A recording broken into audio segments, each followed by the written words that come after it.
വിഷ്ണു, തിരുവനന്തപുരത്ത് നിന്ന് CPM-ന്റെ സംസ്ഥാന സെക്രട്ടേറിയറ്റ് യോഗം ചേരുകയാണല്ലോ. മുതിർന്ന നേതാക്കൾക്കൊപ്പം പുതുമുഖങ്ങൾക്കും സ്ത്രീകൾക്കും ഈ ലോക്സഭാ തെരഞ്ഞെടുപ്പിനുള്ള സീറ്റ് നിർണയത്തിൽ സ്ഥാനാർത്ഥി നിർണയത്തിൽ പരിഗണന ലഭിച്ചേക്കുമെന്നുള്ള വിവരങ്ങളാണ് പുറത്തു വരുന്നത്. എന്തൊക്കെയാണ് നമുക്ക് ലഭിക്കുന്ന വിവരങ്ങൾ? ആരൊക്കെ എവിടെയൊക്കെ എന്നതിനെ സംബന്ധിച്ച് എന്തെങ്കിലും സൂചനകളുണ്ടോ?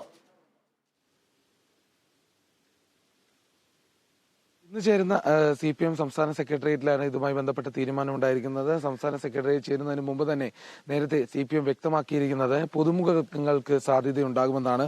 അതോടൊപ്പം തന്നെ സ്ത്രീകൾക്കും ഇത്തവണ സാധ്യതയുണ്ട്. പക്ഷേ എത്രത്തോളം സംവരണം സ്ത്രീകൾക്കായി നൽകിയിരുന്നു എന്നുള്ള കാര്യം ഇതുവരെ അറിയിച്ചിട്ടില്ല. ഏതായാലും LDF കൺവീനർ EP ജയരാജൻ കഴിഞ്ഞ തവണ ഈ സീറ്റ് നൽകുന്നതുമായി ബന്ധപ്പെട്ട് സ്ഥാനാർത്ഥി പ്രഖ്യാപനത്തിന് മുൻപ് തന്നെ ഇതുമായി ബന്ധപ്പെട്ട കാര്യങ്ങൾ അറിയിച്ചിരുന്നു. അതുകൊണ്ട് അതിൽ തന്നെ വ്യക്തമാക്കിയിരുന്നു സ്ത്രീകൾക്ക് സംവരണം ഉണ്ടാകും, പക്ഷേ എത്ര സീറ്റുകളാണ്, ആരാണ് മത്സരിക്കുക എന്നടക്കമുള്ള കാര്യങ്ങൾ ഇനിയാണ് തീരുമാനിക്കുക എന്ന് അറിയിച്ചിട്ടുണ്ട്. അതോടൊപ്പം പുതുമുഖങ്ങൾക്കും സാധ്യതയെന്ന് അറിയിച്ചിട്ടുണ്ട്. ഇന്ന് ചേരുന്ന യോഗത്തിൽ തന്നെയായിരിക്കും സാധ്യത പട്ടിക കാണിക്കുന്നത്. ഏതായാലും ഇതുമായി ബന്ധപ്പെട്ട് ഇനി പുതിയ ആരൊക്കെ മത്സരിക്കാമെന്നുള്ള കാര്യങ്ങൾ തീരുമാനമുണ്ടാകും. അടുത്ത LDF യോഗത്തിന് മുമ്പ് തന്നെ സ്ഥാനാർത്ഥികളെ പ്രഖ്യാപിക്കുമെന്ന് നേരത്തെ തന്നെ അറിയിച്ചിട്ടുണ്ട്. അതിന്റെ അടിസ്ഥാനത്തിൽ തന്നെയാണ് ഇന്നത്തെ യോഗം ചേരുന്നത്.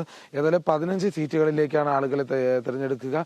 കഴിഞ്ഞ വർഷം 16 സീറ്റുകൾ ഉണ്ടായിരുന്നെങ്കിലും ഇത്തവണ 15 സീറ്റുകളാണ് CPM-ന് ലഭിച്ചിട്ടുള്ളത്. 4 സീറ്റ് CPI-യും 1 സീറ്റിൽ കേരള കോൺഗ്രസ് എന്നിങ്ങനെയാണ് തീരുമാനമായിരിക്കുന്നത്.